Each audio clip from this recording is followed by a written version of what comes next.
Kami dari kelompok yang beranggotakan saya sendiri, Dodi Pratama Arifin, Muhammad Aldi Nurul Asyari, ingin presentasi tentang studi kasus anak pendiam di sekolah dasar. Langsung saya mulai. Kasus anak pendiam di sekolah dasar. Siswa sekolah dasar yang pendiam dalam mengikuti proses pembelajaran sehingga dia dulu kesulitan melakukan monitoring. Apakah siswa tersebut diam karena sudah memahami materi pelajaran atau karena kurang bisa berkomunikasi dengan guru pengajar? Yuk, mari kita bahas. Yang pertama, yaitu karakteristik anak sekolah dasar. Anak memiliki karakteristik tertentu dan yang khas dan tidak sama dengan orang dewasa. Mereka selalu aktif, dinamis, dan antusias, serta ingin tahu terhadap apa yang dilihat, didengar, dan dirasakan. Mereka seolah-olah tidak pernah berhenti untuk bereksplorasi dan belajar. Anak memiliki sifat egosentris, memiliki rasa ingin tahu secara alamiah, merupakan makhluk sosial, unik, kaya dengan fantasi, memiliki daya perhatian, dan merupakan masa yang potensial untuk belajar. Yang kedua, saya serahkan kepada Mas Aldi, monggo.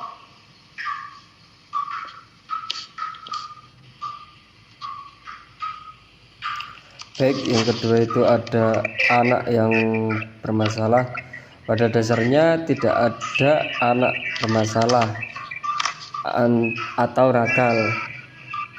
Anak lahir dalam keadaan suci serta membawa potensi yang baik. Anak yang bermasalah dalam pendidikan Islam selalu diukur dari nilai moral dan hukum serta syariat. Sebab-sebab siswa bermasalah dikelompokkan menjadi dua, yaitu masalah internal seperti masalah fisik atau psikis. Adapun masalah eksternal seperti keluarga, pergaulan, dan pengalaman hidup. Nah, selanjutnya ini ada keluarga. Coba digeser, Mbak Yudita.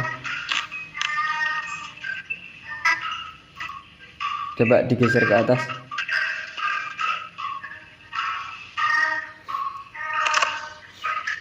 Coba digeser ke atas.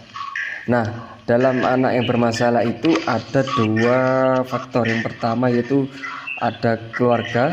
Jadi keluarga itu berperan penting untuk perkembangan seorang anak, akan tergantung pada fungsi keluarganya baik secara mental, fisik, dan psikologis. Nah, sangat tergantung pada keluarga dalam menjalankan fungsinya.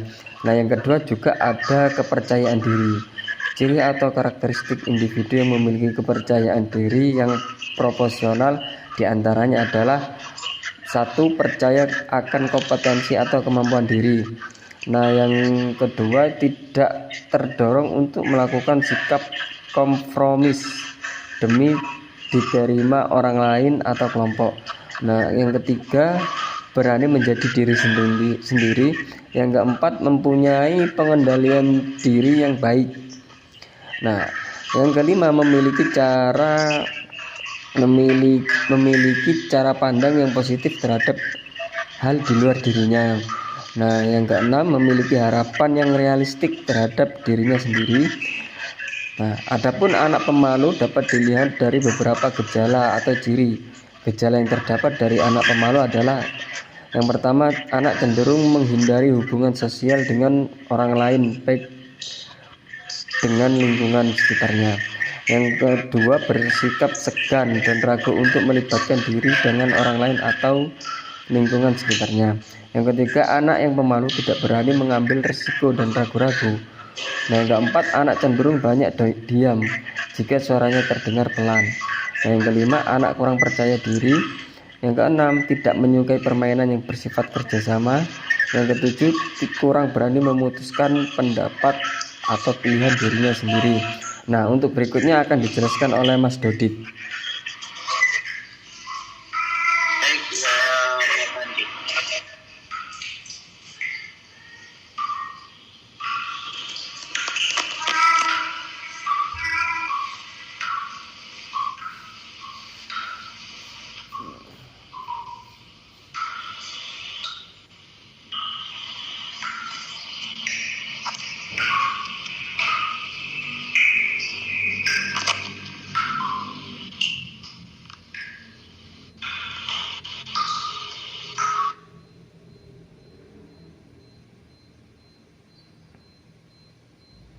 Mas Dodit, apakah bisa dilanjut?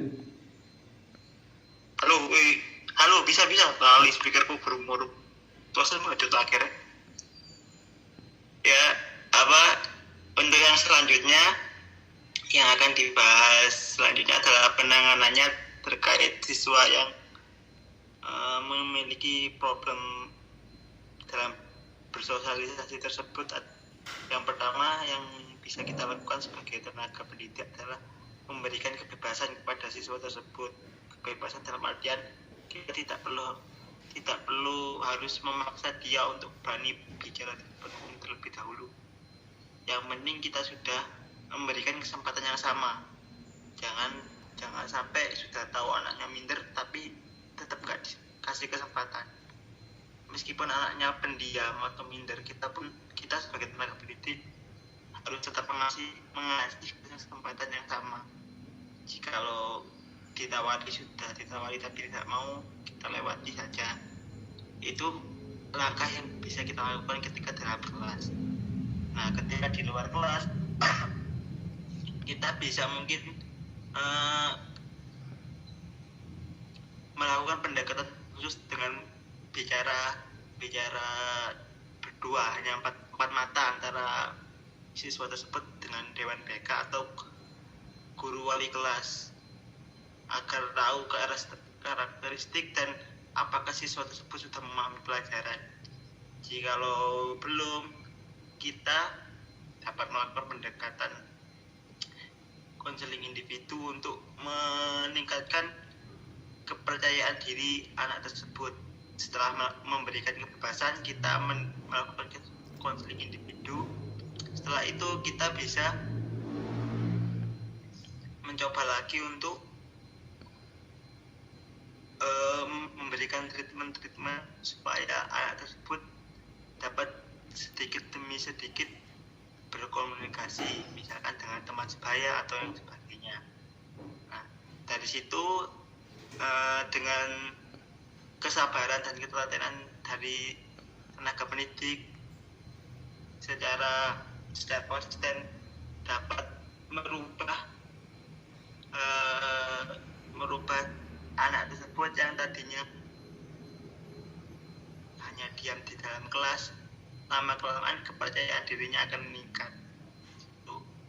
Mungkin cukup sekian yang bisa kami sampaikan. Barangkali ada yang mau ditanyakan.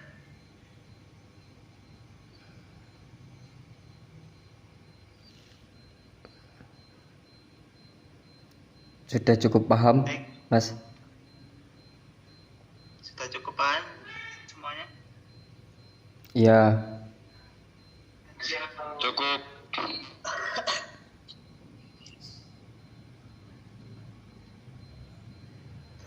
Baik, itulah presentasi dari kelompok kami. Kami mohon maaf apabila ada kesalahan kata. Terima kasih yang sudah mengikuti presentasi kelompok kami di tengah malam hari ini. Untuk Mas Duta, terima kasih banyak ya. Kami tutup. Assalamualaikum warahmatullahi wabarakatuh.